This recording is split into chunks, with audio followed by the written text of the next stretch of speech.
അമേരിക്കയിൽ നിന്നും വീണ്ടും ലോകത്തെമ്പാടുമുള്ള പ്രവാസികളെയും വിദേശ തൊഴിലാളികളെയും ഞെട്ടിക്കുന്ന വാർത്തകളാണ് പുറത്തുവരുന്നത്.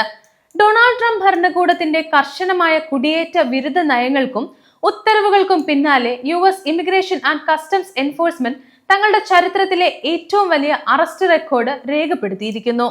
ഒരൊറ്റ മാസത്തിനിടെ 1,00,000-ലധികം നിയമവിരുദ്ധ കുടിയേറ്റക്കാരെയാണ് ഇമിഗ്രേഷൻ ഏജൻസി കസ്റ്റഡിയിലെടുത്തത്. അമേരിക്കൻ തെരുവുകളിലും തൊഴിൽശാലകളിലും വീടുകളിലും വിമാനത്താവളങ്ങളിലുമെല്ലാം ICE ഏജന്റുമാർ നടത്തുന്ന മിന്നൽ പരിശോധനകൾ വൻ ഭീതിയാണ് വിദേശികൾക്കിടയിൽ സൃഷ്ടിച്ചിരിക്കുന്നത്. എന്തുകൊണ്ടാണ് പെട്ടെന്ന് അറസ്റ്റുകളുടെ എണ്ണത്തിൽ ഇത്രയും വലിയ വർധനവുണ്ടായത്? പ്രതിദിനം എത്ര പേർ അറസ്റ്റിലാകുന്നുണ്ട്? ട്രംപ് ഭരണകൂടത്തിന്റെ ഈ അതിതീവ്ര നീക്കത്തിന് പിന്നിലെ പ്രധാന കാരണങ്ങൾ എന്തൊക്കെയാണെന്നാണ് നമ്മൾ ഇന്ന് വിശദമായി നോക്കുന്നത്. ഫെഡറൽ ഉദ്യോഗസ്ഥരെ ഉദ്ധരിച്ച് ഫോക്കസ് ന്യൂസ് പുറത്തുവിട്ട പുതിയ വിവരങ്ങൾ പ്രകാരം ജൂലൈ മാസത്തിൽ മാത്രം ഏകദേശം 51,000 ആളുകളെയാണ് US immigration and customs enforcement arrest ചെയ്തത്. US ഇമിഗ്രേഷൻ ഏജൻസിയുടെ രൂപീകരണത്തിന് ശേഷമുള്ള ഏറ്റവും ഉയർന്ന പ്രതിമാസ അറസ്റ്റ് കണക്കാണിത്. അതായത് ഒരു ദിവസം ശരാശരി 1,645 നിയമവിരുദ്ധ കുടിയേറ്റക്കാർ വീതം അമേരിക്കയിൽ അറസ്റ്റിലാകുന്നുണ്ടെന്ന് സാരം. തൊട്ടു തലേ മാസമായ ജൂണിൽ 43,000 ആളുകളെ അറസ്റ്റ് ചെയ്ത് ഏജൻസി റെക്കോർഡിട്ടിരുന്നു. എന്നാൽ തൊട്ടടുത്ത മാസമായ ജൂലൈയിൽ സ്വന്തം റെക്കോർഡ് തന്നെ തകർത്തുകൊണ്ട് US immigration and customs enforcement തങ്ങളുടെ വേട്ട കൂടുതൽ ശക്തമാക്കിയിരിക്കുകയാണ്. തുടർച്ചയായ 2 മാസങ്ങളിലാണ് ഏജൻസി ചരിത്രത്തിലെ ഏറ്റവും വലിയ റെക്കോർഡുകൾ കുറിച്ചത്. ചില മാസങ്ങളിലെ മന്ദഗതിക്ക് ശേഷം പെട്ടെന്ന് അറസ്റ്റുകളിൽ ഇത്രയും വലിയ വർധനവുണ്ടാകാൻ പ്രധാനമായും 3 കാരണങ്ങളാണ് ഉദ്യോഗസ്ഥർ വ്യക്തമാക്കുന്നത്. ഒന്നാമത്തേത് കോൺഗ്രസ് ഫണ്ടിലെ തടസ്സം നീങ്ങിയതാണ്. ഹോംലാൻഡ് സെക്യൂരിറ്റി ഡിപ്പാർട്ട്മെന്റിന്റെ പ്രവർത്തനങ്ങൾക്ക് തടസ്സമായി നിന്ന US കോൺഗ്രസിലെ രാഷ്ട്രീയ തർക്കങ്ങളും ഷട്ട്ഡൌണുകളും അവസാനിച്ചു. അടുത്തത് US ഗവൺമെന്റിന്റെ കൂറ്റൻ ഫണ്ടിംഗ് ആണ്. സാമ്പത്തിക അനുമതി നൽകുന്ന 2 പുനരധിവാസ ബില്ലുകളിലൂടെ കോടിക്കണക്കിന് ഡോളറുകളുടെ അധിക ഫണ്ടാണ് ICE ഏജൻസികൾക്ക് ഭരണകൂടം നൽകിയിരിക്കുന്നത്.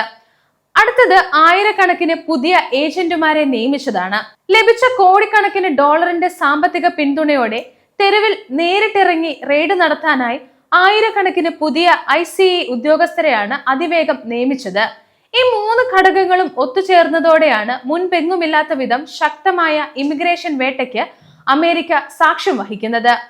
അറസ്റ്റുകളുടെ റെക്കോർഡ് വർധനവിനെ പ്രശംസിച്ചുകൊണ്ട് ഡിപ്പാർട്ട്മെന്റ് ഓഫ് ഹോംലാൻഡ് സെക്യൂരിറ്റി രംഗത്തെത്തിയിട്ടുണ്ട്. അമേരിക്കക്കാരുടെ സുരക്ഷയ്ക്കാണ് തങ്ങൾ മുൻഗണന നൽകുന്നത്.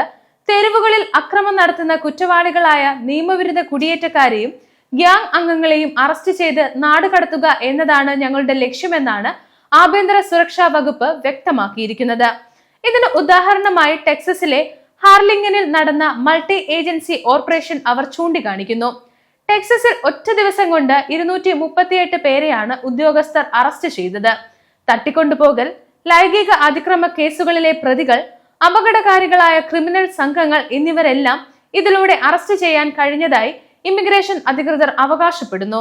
എന്നാൽ ഈ വ്യാപകമായ അതിക്രമവും റെയ്ഡുകളും കുറ്റവാളികളെ മാത്രം ലക്ഷ്യം വെച്ചുള്ളതല്ല എന്നും സാധാരണക്കാരായ വിദേശികളിലേക്ക് കൂടി പടരുകയാണെന്നും മനുഷ്യാവകാശ സംഘടനകളും കുടിയേറ്റ അനുകൂലികളും ആരോപിക്കുന്നു.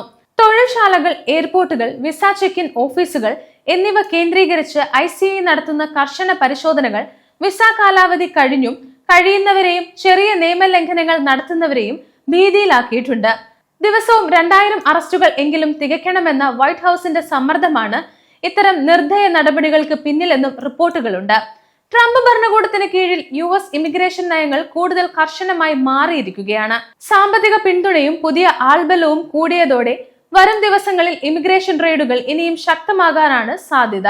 വിസ നിയമങ്ങളും മറ്റ് രേഖകളും പാലിക്കാതെ കഴിയുന്ന പ്രവാസികൾ കൂടുതൽ ജാഗ്രത പാലിക്കേണ്ട സമയമാണിത്. അമേരിക്കയിലെ ഈ പുതിയ ഇമിഗ്രേഷൻ വേട്ടയെക്കുറിച്ചുള്ള നിങ്ങളുടെ അഭിപ്രായങ്ങൾ താഴെ കമന്റ് ബോക്സിൽ രേഖപ്പെടുത്തുക.